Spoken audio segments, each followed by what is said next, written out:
I get past you? I hate to be that person. Good evening, everybody. Those of you still looking for a seat,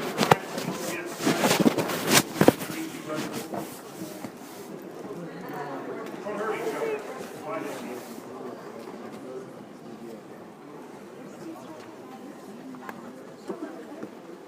I'm not going to hog the mic there. I know you didn't come to hear me.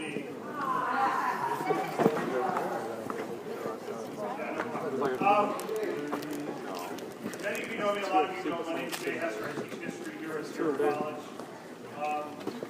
Welcome to our keynote address to cap off African American History and Culture Week at Sierra College.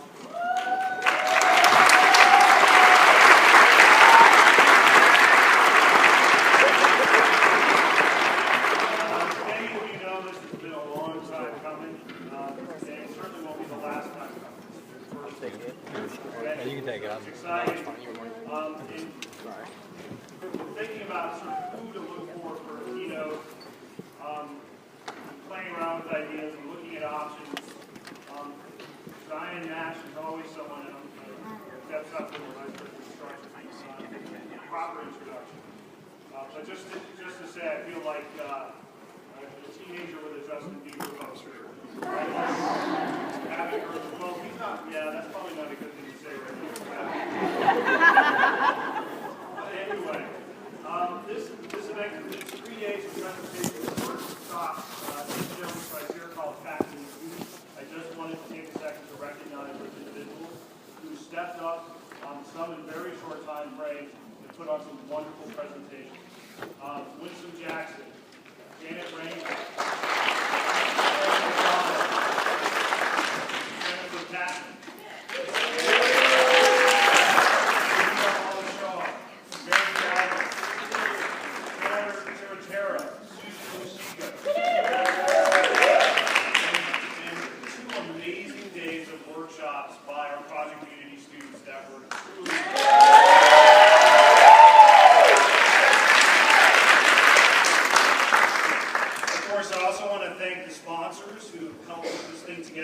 financially and logistically.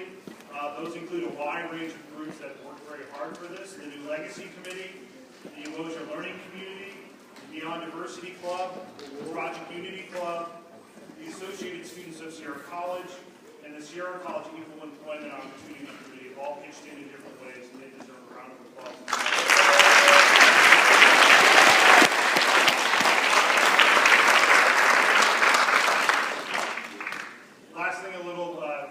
Safe housekeeping here. There's exits to the rear and to the sides if you need to get out quickly. Now it is my dear pleasure to introduce to you Deb Sutphin, our Vice President of Instruction. Thank you.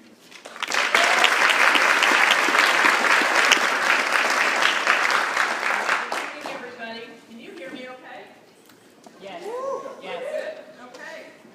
Welcome to Sierra College, all of you who aren't students at Sierra College. It's my privilege tonight to introduce our keynote speaker for African American History Week, Diane Nash. In 1959, Diane Nash was a college student. In her early 20s, she was like many, many of you here in the audience. There were some differences, however. Unlike many of us in this room, Ms. Nash was a college student at Fisk University, located in Nashville, Tennessee. Like most of the American South at that time, Nashville was defined by Jim Crow, which meant institutionalized racism. Ms. Nash decided to fight Jim Crow, and within a few years became one of a handful of leaders, along with Dr. Martin Luther King Jr., Rosa Parks, James Meredith, Fannie Lou Hamer, and others in America's civil rights movement. Her strategies and tactics were nonviolent. Her courage, strength, determination, and single-minded purpose changed the course of American history. Diane Nash's involvement in the nonviolent movement began in 1959 while a student at Fisk University. In 1960, she became the chairperson of the student sit-in movement in Nashville, Tennessee, which became the first southern city to desegregate its lunch counters, in many ways owed to her, as well as one of the founding students of the Student Nonviolent Coordinating Committee. In 1961, she coordinated the Freedom Ride from Birmingham, Alabama to Jackson, Mississippi, a story documented in the recent PBS American Experience film Freedom Riders. Her many arrests for her civil rights activities culminated in her imprisonment for 30 days in 1961 while she was pregnant with her first child. Undeterred, she went on to join a national committee to which she was appointed by President John F. Kennedy, promoting passage of the Civil Rights Act of 1964. Nash later became active in the peace movement that worked to end the Vietnam War and became an instructor in the philosophy and strategy of nonviolence as developed by Mohandas Gandhi. Diane Nash is the recipient of numerous awards, including the War Resisters League Peace Award, the Distinguished American Award presented by the John F. Kennedy Library, the Lyndon Baines Johnson Award for Leadership in Civil Rights from the Lyndon Baines Johnson Library and Museum, and an honorary doctorate of human letters from Fisk University, her alma mater. Most recently, she delivered the 2009 Slavery Remembrance Day Memorial Lecture in Liverpool, England. Her work has been cited in numerous books, documentaries, magazines, and newspaper articles, and she has appeared in such television shows and films as The Oprah Winfrey Show, Spike Lee's Four Little Girls, and PBS's Eyes on the Prize, America's Civil Rights Years 1954 to 1965. Please join me in welcoming this civil rights icon, Diane Nash.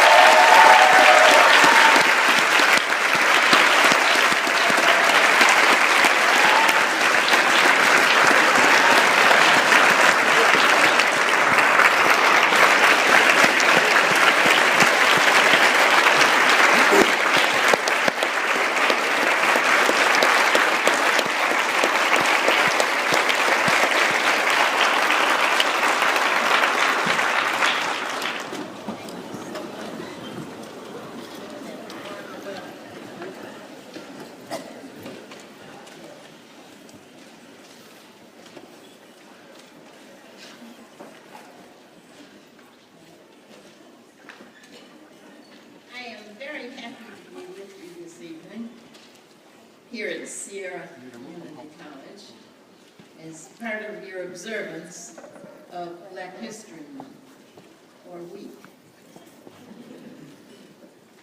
In the fall of 1959, I was a student at Fisk University in Nashville, Tennessee.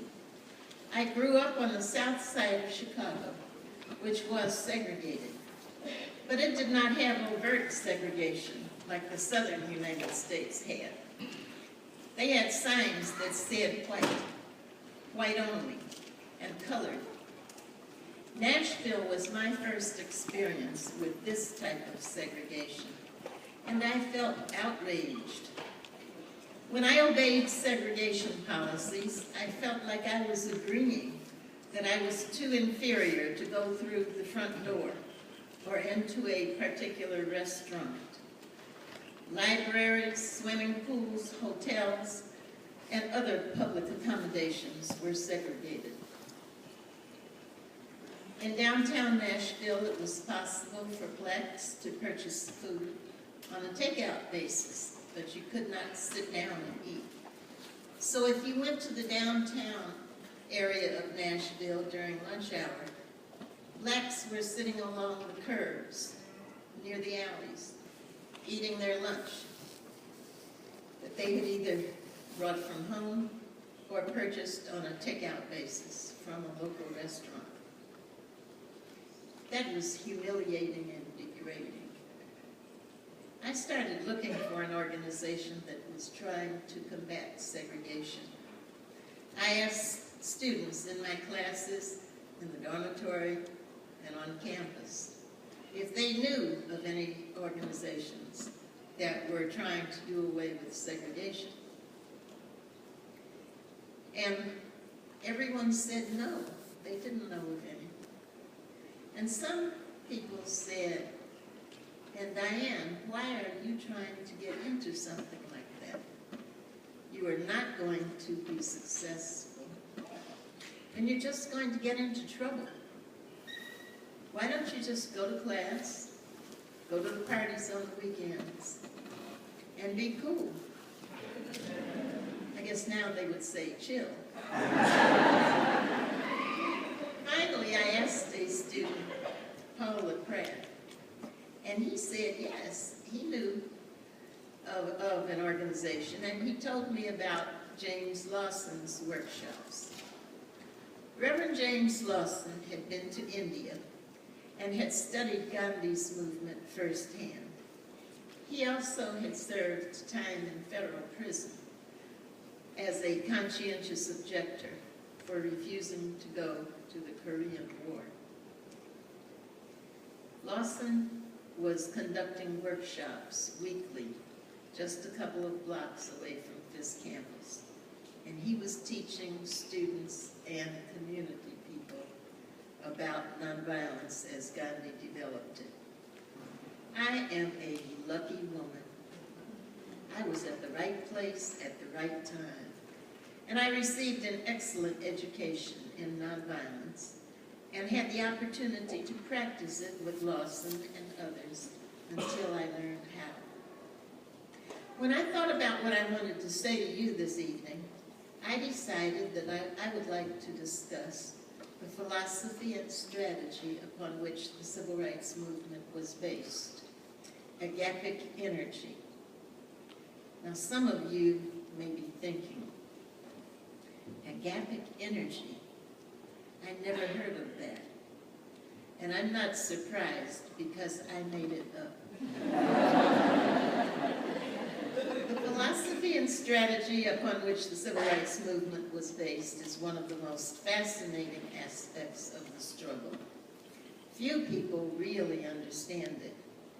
Back in the 1960s, when we tried to explain it to new people, we were always dissatisfied with the word nonviolence because it did not communicate the meaning that we wanted to convey. Nonviolence means absence of violence. We needed a term that encompassed much more than simply the absence of violence. Nonviolence is a negative term, and what we were talking about was a very positive and a very comprehensive phenomenon. The Hindi word that Gandhi used was satyagraha, which means holding on to truth. When scientific invention takes place, it becomes necessary to coin new words so that we can talk about the newly invented items. For instance, before electricity was discovered, there were no words in the English language to discuss it. After its discovery, words and phrases such as volt, watt, ampere, ohm, light bulb, and so forth came into being, so that we could talk about the new invention.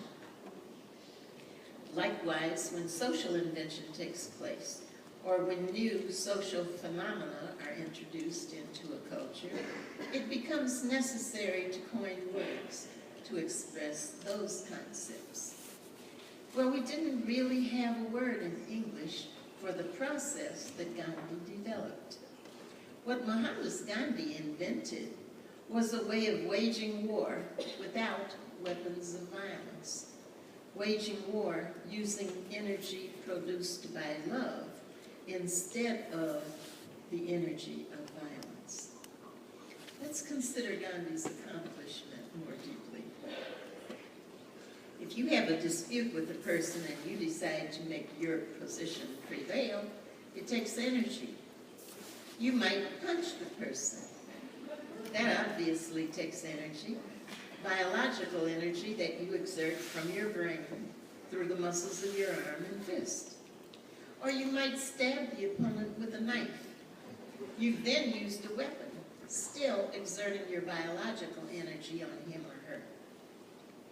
You could use a gun and shoot your opponent. It is easy to see the exertion of energy in the power and motion of a bullet. The result of exerting that energy, of course, is that you will kill or injure your opponent. You could use napalm, artillery, bombs, nuclear bombs, or many types of weapons. In your mind's eye, you can easily picture these weapons exerting violent energy upon an opponent. This is the way humankind usually wages warfare. That is, the exertion of violent energy upon the opponent or enemy. You know that emotions produce energy. Have you ever gotten angry and cleaned up your entire home in a fraction of the time it takes? The emotion of joy produces energy also. I know in the dormitory when I was in college, and a young woman would get off the phone, and she had just gotten a date with a young man that she'd been wanting to go out with for a while. She would frequently hang up the phone and do a happy dance. Well, love is an emotion, and love produces energy also. A parent's love for a baby will produce energy in the parent that makes the parent go into motion to do what's necessary to feed the baby. Love for a sick child can produce energy in a parent to stay up all night taking care of the child if necessary. You may have read of instances where people have gotten superhuman strength and lifted heavy objects like automobiles or logs off a loved one. You can probably think of other examples of love generating energy. Excuse me. Gandhi developed a way that thousands and thousands of people, in a coordinated, concerted manner, can focus and exert their love energy on an opponent, instead of exerting violent energy in order to bring about social change. During the sit-ins, the fact that people in parts of the country outside the South cared that their fellow human beings, Southern blacks, were being humiliated and unjustly discriminated against at lunch counters, motivated them to picket and refuse to shop at Woolworth and other offending chain stores in their cities. Thus, the energy of hundreds of thousands of people was focused and exerted on those corporations in order to right an injustice. And that effort was successful.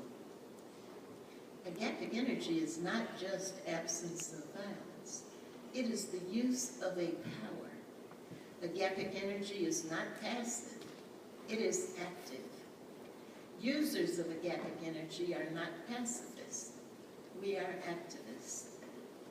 Love energy, if properly applied, helps teach or heal the opponent, or at least prevents the opponent from continuing to perpetrate oppression. So we needed a name for Gandhi's way of exerting energy produced by love. There are 3 Greek words that mean love. Filial love, which is love between a parent and child. Eros, love between mates or sexual love. And agape, which means brotherly love or love of humankind.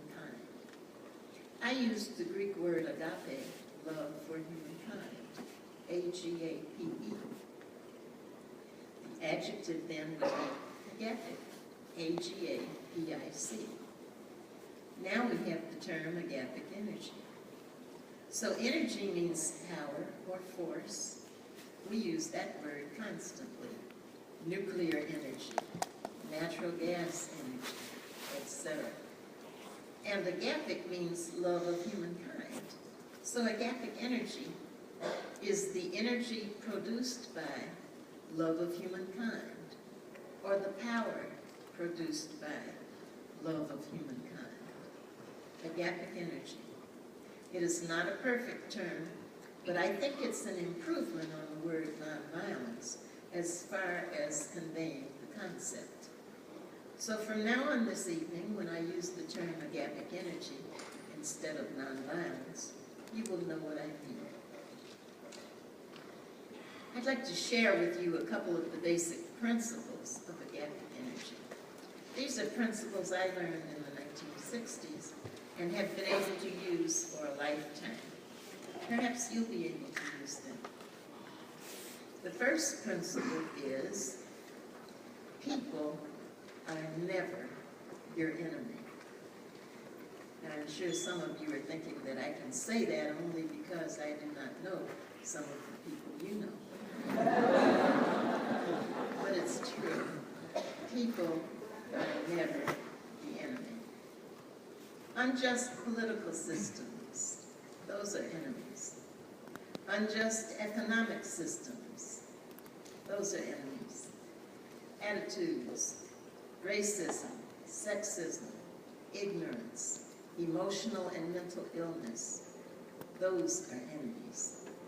If you recognize that people are not the enemy, you can love and respect the person at the same time you attack the attitude or action of that person. In Nashville, there was a manager of a restaurant who was an opponent the first year and an ally the second year. The way we proceeded with the movement in Nashville was the first year we identified 6 restaurants and lunch counters and took those 6 through an agapic energy process and successfully desegregated those 6 restaurants. The second year, we identified 6 more lunch counters and restaurants and began doing the same with them. Well, one of the managers of one of the restaurants we worked on the first year took it upon himself to go to the owners and managers of the lunch counters we were working on the second year and say to them, go ahead and desegregate. We have not lost money. It's a good thing to do. So he was an opponent the first year and an ally the second year. Wouldn't it have been a shame if we had killed or injured him thinking that he was the enemy, when it was not the person that was the enemy, it was his racism. One of the problems with using violence to bring about social change is that you often kill individuals and leave the oppressive system or the real problem untouched. Another basic principle of nonviolence is oppression always requires the cooperation of the oppressed. I'm going to say that again. Oppression always requires the cooperation of the oppressed. If the oppressed withdraw their participation from the oppressive system, that system will fall. Oppression is a partnership between the oppressed and the oppressor. It is something they do together. 2 sides of a coin. Let's look at an example of that. Take the Montgomery bus boycott. For decades, blacks in Montgomery had thought that whites were segregating them on buses. But think about it. In order for there to have been segregated buses, the blacks had to get on the bus, pay their fare, and walk to the segregated section of the bus. The day blacks decided there would no longer be segregated buses in Montgomery, it took no change on the part of whites. The day the blacks decided there would no longer be segregated buses, there were no longer segregated buses in Montgomery. So then you have to say, well, who was segregating the buses? Clearly blacks were. But so were whites, because in order to divide the segregation, blacks stood to be beaten, jailed, even killed. So it was something that the oppressed and the oppressor were doing together. And when the oppressed withdrew their participation from the oppressive system, the system could no longer exist. The only person you can change is yourself. And when you change yourself, the world has to fit up against the new you. We changed ourselves in the South into people who could not be segregated. Our attitude was, shoot us if that's what you're going to do, but they could not segregate us. So that presented a new set of options to Southern white racists. They had to indeed shoot us, or they had to desegregate us, or they had to desegregate. This applies to your personal life as well. I have a friend, for our purposes tonight, we'll call her Mary. A few years ago, her significant other, and they lived together. He was unemployed for about 3 months. And Mary called me one night, and she said, I earn the money to buy the food. I go to the grocery store to buy the food. I bring it home. I cook the food. Don't you think once in a while he might have a hot meal waiting for me when I get home from work? And she was really upset. She said he would see me drop dead from exhaustion. And I said, Mary, I want you to tell me specifically and exactly how he is making you do this. And she was really wound up. She just kept right on talking. So I had to ask her 3 times. The 3rd time I asked her, she started laughing because she realized that he was not making her do that. That was very empowering for her to understand that, because then she was able to make the necessary adjustment. Sometimes we give away our power.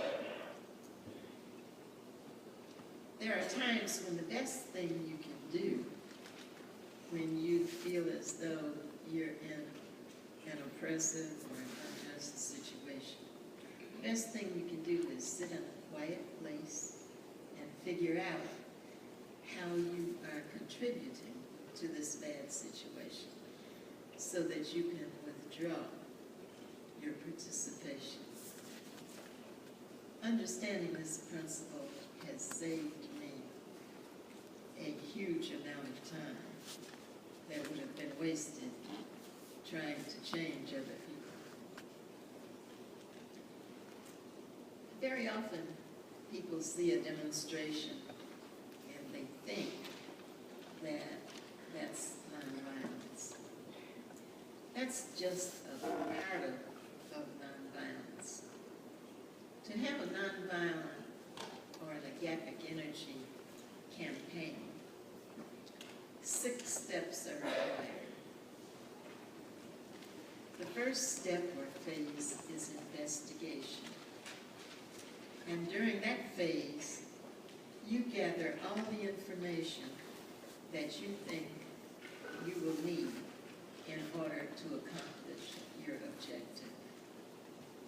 During the investigation phase, you set your objective and you write it down. That's very important because sometimes people think that they're in an agreement on what the objective should be. But when they actually put it in writing, they see that they are not in agreement, and that's good because that gives you the opportunity to discuss it and think it through and come to an agreement about what your objective is. During the investigation phase, you also identify how the oppressed are participating in their own oppression, so that at a later point, that participation can be withdrawn. You might decide that you need statistics or demographics. You might decide that you need to understand where the money is coming from to keep this oppressive system going. Whatever you think you need to know, you gather that information during the investigation phase. The second phase is education. In an agapic energy campaign, we do not want blind followers. Therefore, you are always recruiting new people to your cause, and you are always educating those new people as to everything that you learned during the investigation phase. The third step is negotiation. During the negotiation phase, you make contact with your opponent. You let them understand that you love and respect them as human beings, but that you will not tolerate what they are doing. Sometimes, not very often, but once in a while, you can actually solve a problem during the negotiation phase. And you also will sometimes realize that the opponent has some legitimate concerns. In Nashville, the businessmen, the owners and managers of the lunch counters said that they were reluctant to desegregate the counters because if blacks were sitting at the lunch counters, they were afraid that they might experience a boycott on the part of their white customers. Well, we thought about that, and we thought that that was a legitimate concern because they were businessmen and they were there to make money. So we said, we think we can help you with this. And what we did is we approached some of the more progressive churches in Nashville, and we recruited some very dignified-looking, middle-aged white ladies and got them to agree to sit at the newly desegregated lunch counters for the first 3 weeks, so that when blacks were served, as long as those white ladies were sitting there could not be a boycott by white customers.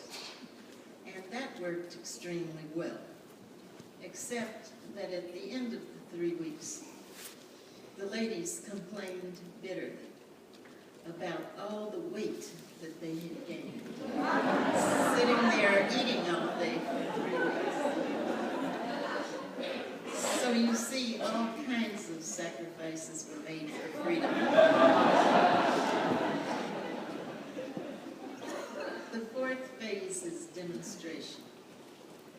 That's when you see the sit-ins, the marches, the pickets.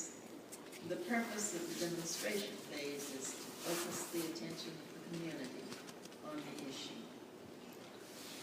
The fifth phase is resistance. That's when the oppressed withdraw their participation from the oppressive system. So during that phase, the resistance phase, you might have economic withdrawals or boycotts. We had a boycott that was 95% effected by the black community in Nashville, who simply, during the Easter, a few weeks prior to Easter, they just did not shop in the downtown area at all. During the resistance phase, you might have strikes, or general strikes, or non-payment of taxes. However, the oppressed are participating in the oppressive system. They withdraw their participation during that phase. Another possibility is parallel institutions. An example of that would have been, well, the parallel institution is if you don't like the way something is being done, then you do it yourself. An example of that in Montgomery, buses would have been if the blacks had started their own bus company. The sixth phase is take steps to ensure that the problem does not reoccur. As time passes, young people come on the scene who have not experienced the oppressive system. Or sometimes, over time, forces will decide to roll back progress. We can see that starting to happen with voter rights in the country. So, whatever steps it would take to ensure that the progress isn't rolled back is what you do during the sixth phase. So you might institutionalize an education system in your community. Or you might set up a museum, or perhaps start a film company. Whatever it is that you think will prevent the problem from reoccurring. Now, we've discussed the nature of agapic energy, or nonviolence, and I shared a couple of the basic principles of agapic energy. And with the 6 steps, we've just talked about how to use it. Notice that I have not said that using agapic energy is easy. It was not. It is not. We do not expect violent warfare to be easy, and we should not expect nonviolent warfare to be easy. As a result of participating in the civil rights and peace movements, freedom fighters made many sacrifices, including facing violence and spending considerable amounts of time in jail. But not all of our experiences were difficult. Many were certainly fun. For example, Harry Belafonte was very helpful to the Student Nonviolent Coordinating Committee. Now, when I've said this before, people have told me that I should explain who Harry Belafonte and Sidney Poitier are, because many young people wouldn't know. Well, at first I didn't believe that was necessary, but a few months ago I did ask for a show of hands at a university, of hands of people who did not know who Harry Belafonte and Sidney Poitier were. And I was surprised that there were quite a large number of hands.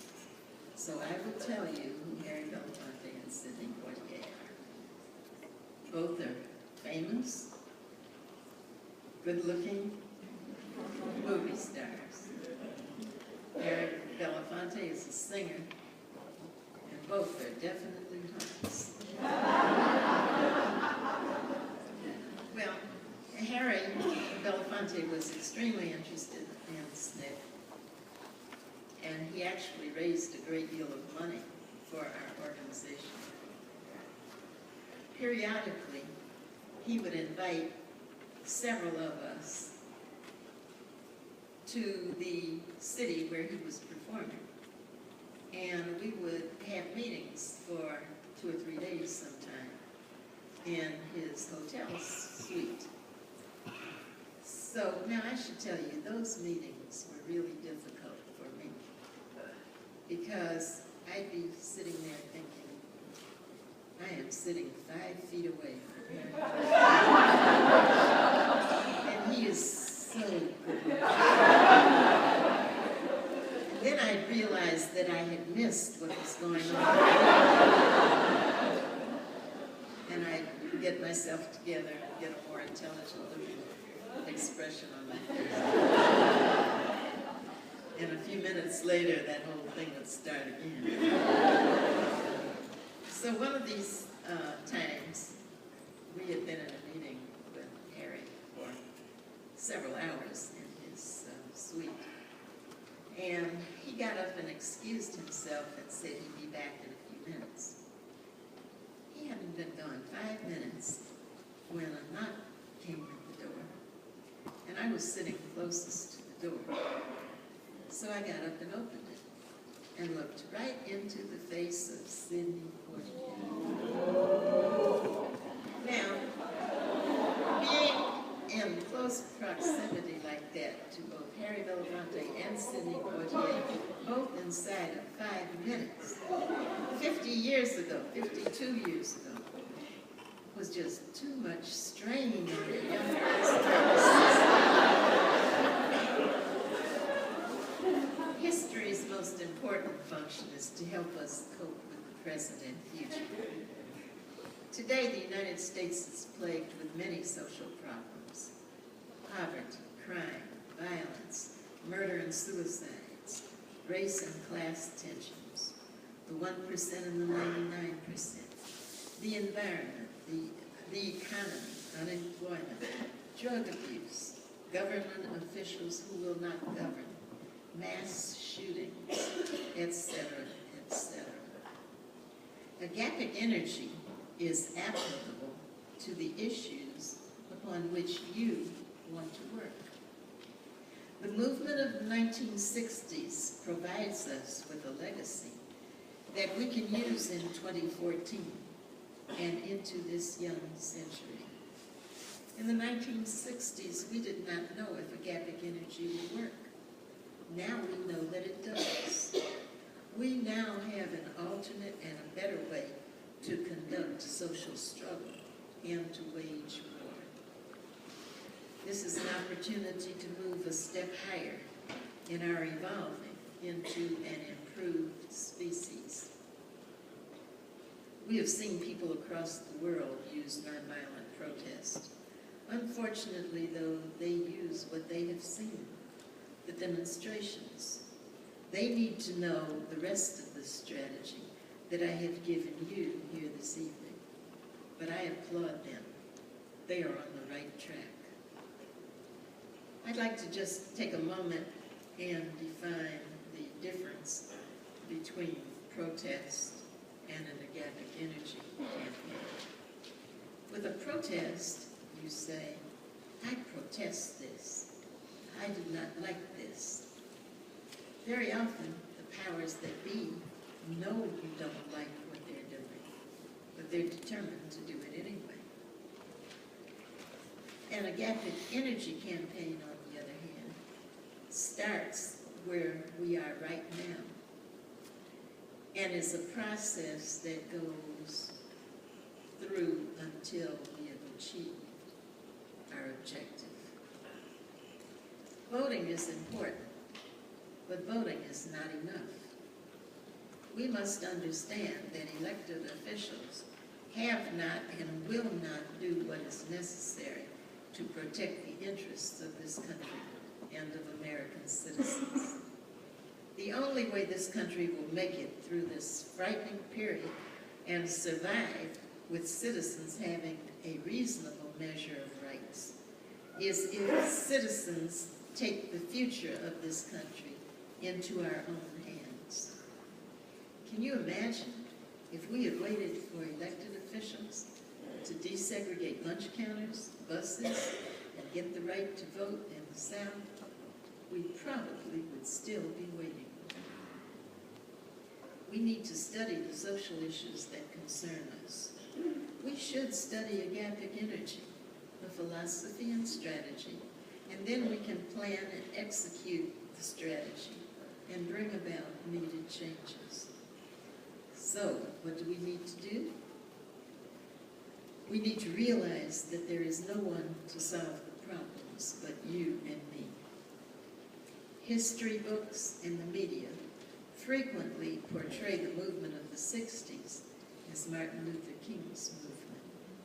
It was not. This doesn't take anything away from Martin.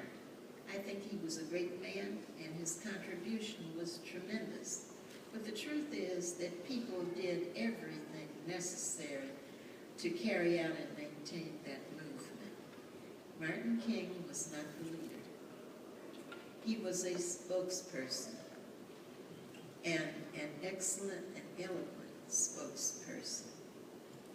But younger people in the Student Nonviolent Coordinating Committee and on the Southern Christian Leadership Conference staff were constantly upset with him for not going fast enough.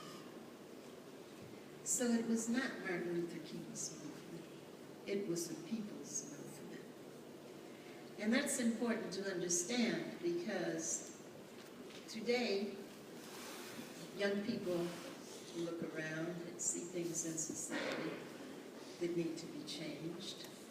If they think it was Martin Luther King's movement, they are likely to say, I wish we had a great leader like a Martin Luther King around today so that this change could be made. Whereas if they understood that it was ordinary people that did everything necessary in that movement, then when they see things that need to be changed, their question would be, what can I do? What can my friends and I do?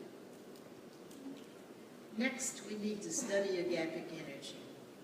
I'm going to give you 3 book titles. The first is The Power of Nonviolence. The author is Richard Gregg, G-R-E-G-G. That book is kind of a primer on nonviolence. The second book is My Experiments with Truth. That's Gandhi's autobiography. And the third title is Conquest of Violence. The author is Joan Bondurant, B-O-N-D-U-R-A-N-T. The third thing you need to do is trust yourself. Politicians and the people who've been running the world have made a pretty big mess of things. If you do your best, you are not going to do worse than they do. So learn what you need to know about the issue upon which you want to work. You should exert an appropriate amount of power in your community, in the country, and in the world.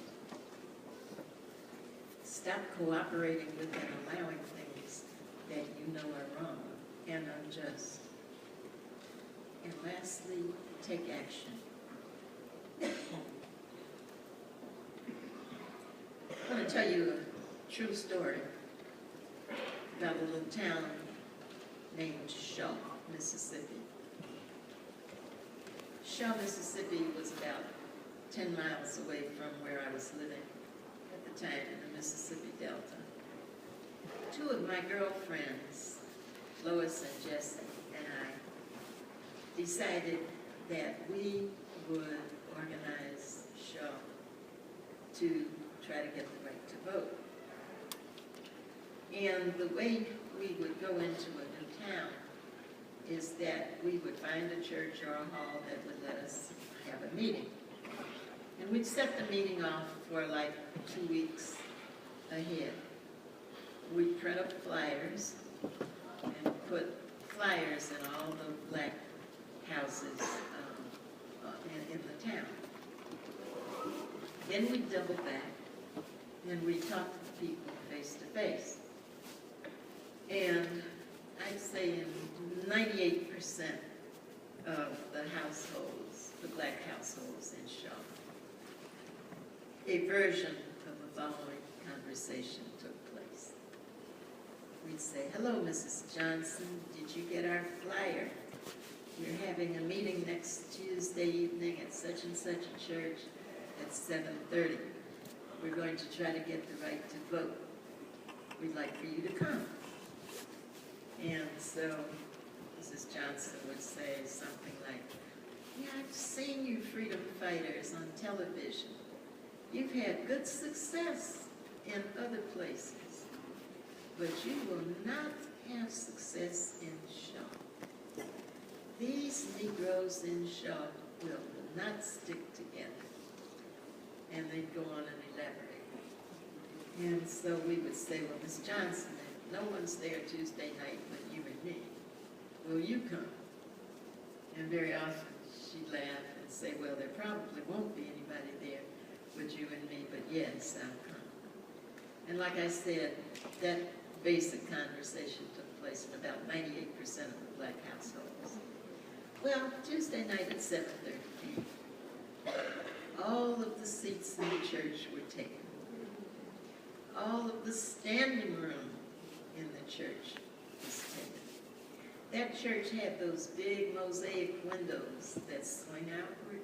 We had to open those windows so that little clusters of people could stand under the windows and hear what was going on inside.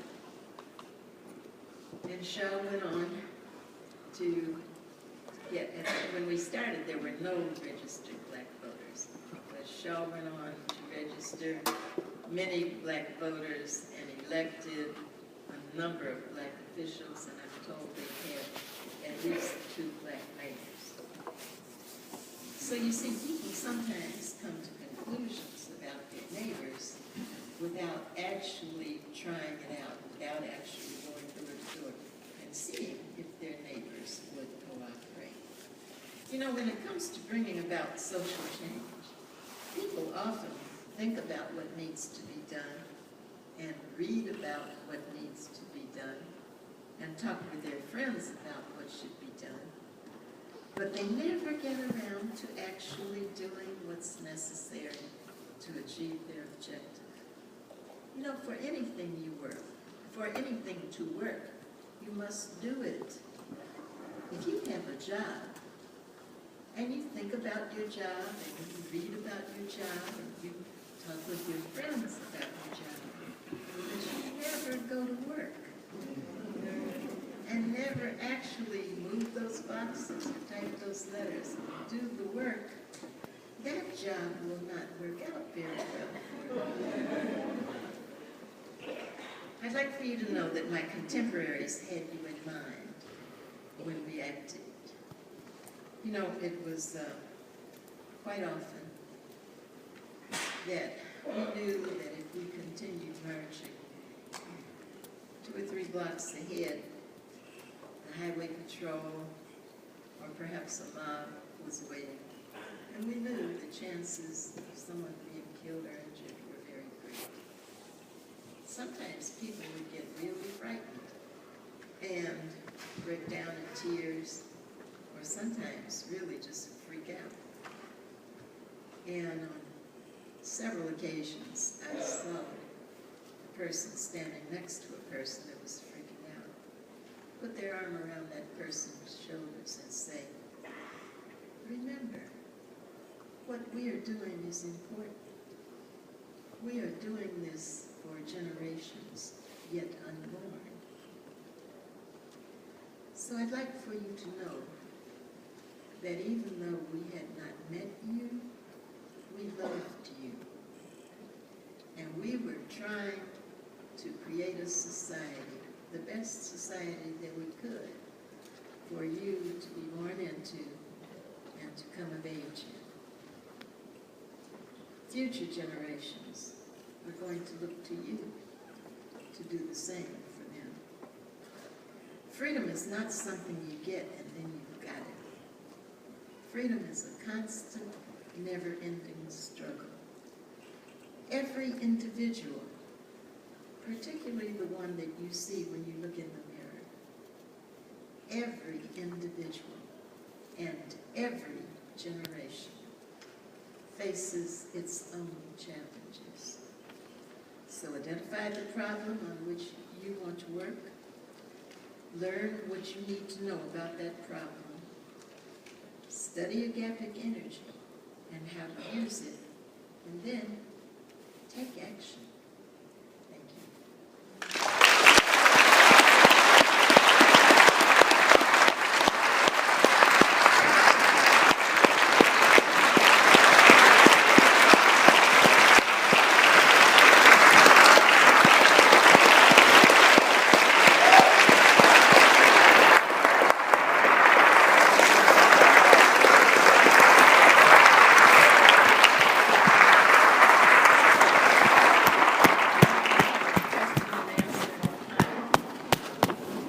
mic, please?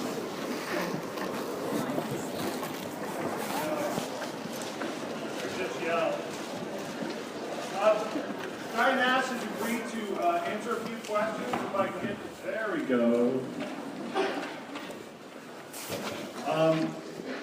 For the next 15 minutes or so, Diane is willing to answer some questions. We have a microphone on each side, so if you want to come up and ask Diane a question, please get up now and come forward. Otherwise, we'll just all stare at each other. It's not every day you get a chance to talk to a civil rights leader.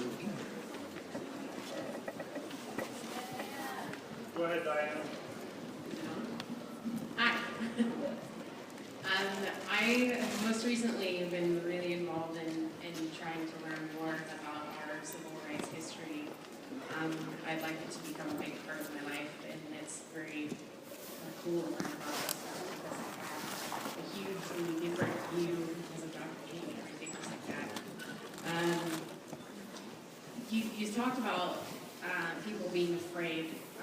Did you ever feel just like totally afraid and didn't know whether or not you wanted to move forward with this, or was this something that you just powered through and stuck with despite all fears?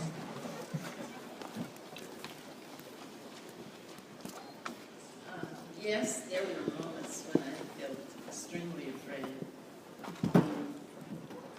One time, my photograph was on the front page of the Nashville paper, and the next day, when there were sit-ins, I passed by some of the young white men who would attack us, and one of them said to his friends, "That's Diane Nash, she's the one to get."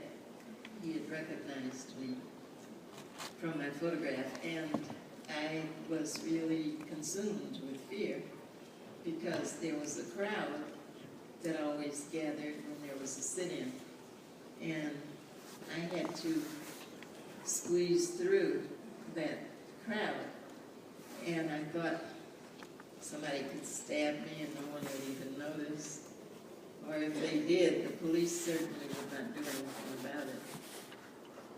And I became really afraid to the extent that I couldn't keep my mind on my job, what I was doing as chairperson.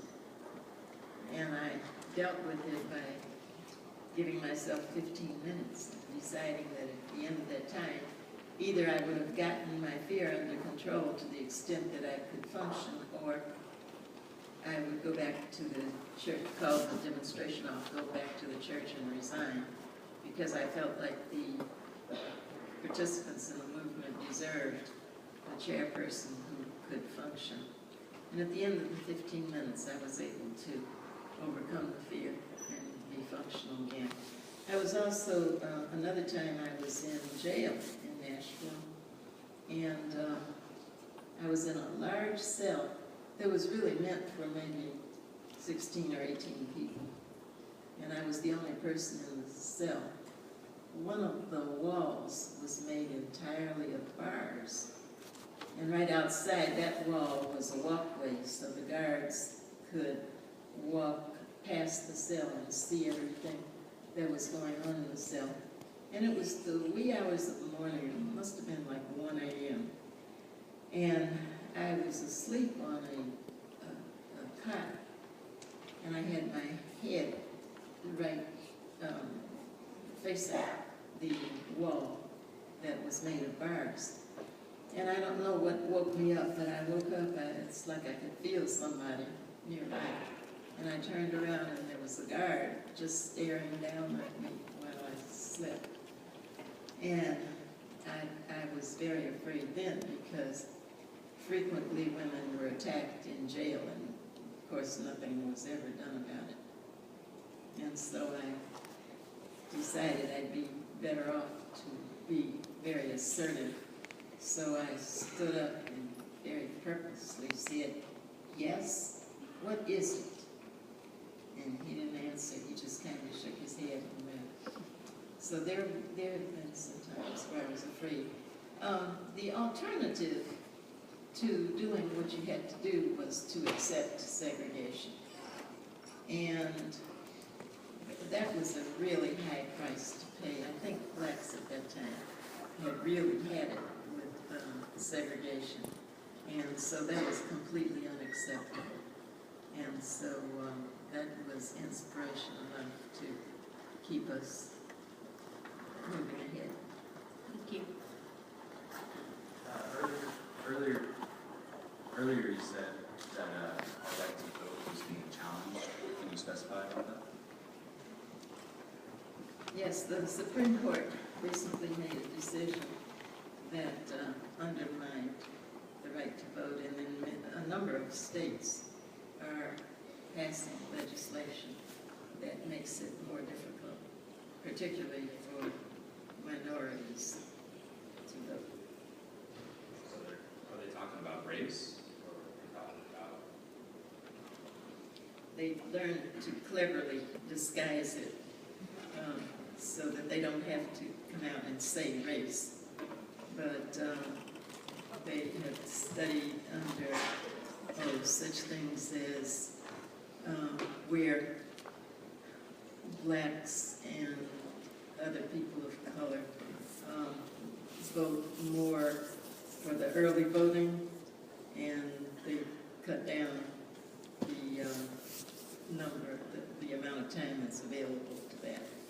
And then they put far fewer polling places in certain neighborhoods, and made the lines longer and things like that. I wanted to ask specifically how we can use the energy of love to change the current laws as it pertains to African Americans, specifically males. When I ask that, I'm referring to Trayvon Martin and Oscar Grant. How can we use that energy of love in humankind to counter things like that when they happen?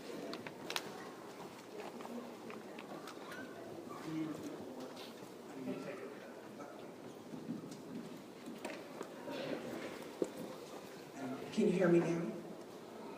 Okay.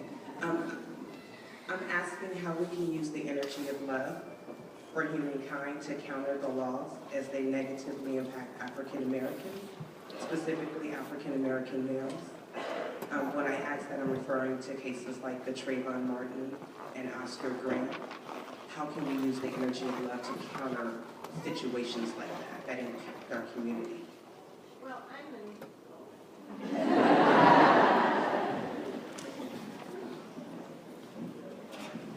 I'm involved with an organization in Neshoba County, Mississippi, that is trying to do that type of thing, because there are numerous instances that take place even now in Mississippi, and where black men are murdered by white men, and there's no arrest made. And I think the main thing there is to be diligent in making certain that when such a crime is committed, that word gets out past a state like Florida or Mississippi, because Mr. Zimmerman would not have been arrested if it hadn't been for the marches that took place all over the country, as well as the petitions signed and what have you. He was not expecting to be arrested and had good reason to expect that he wouldn't be, because it happens much more frequently than we know. But the best, the main thing I think is to be very diligent about identifying those cases, getting the word out, and insisting that the perpetrator be arrested and prosecuted. And that's even with the small cases, because we only hear about the big ones, and that's after 20 or 30 instances, and now there's like a huge outcry because the person was 17 as opposed to 21. So you're just saying, get the word out there, regardless. Yeah, well, as I said, it's happening more often than any of you really know, and I certainly wouldn't know it if I wasn't involved in Mississippi, but a lot of men are killed in jail. There was one a couple of years ago hung from a tree. Another found floating in the reservoir with handcuffs on, and on and on. The modus operandi now is that the local law enforcement agent, who is normally the sheriff or the chief of police, will say this is a homicide, this is a suicide, and then the coroner will rule it a suicide, and then there's nothing more done about it. And black people are very afraid again in Mississippi. So, the thing is to get the word out and to really take action, just as was done with Trayvon Martin. Thank you very much. You're welcome.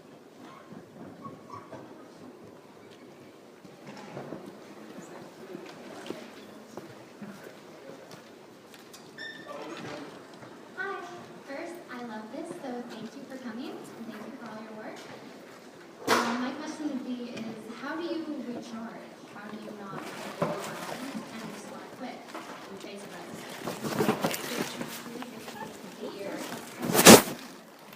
And especially in the case of corruption, like what you just talked about. I'll wait for you. Trying to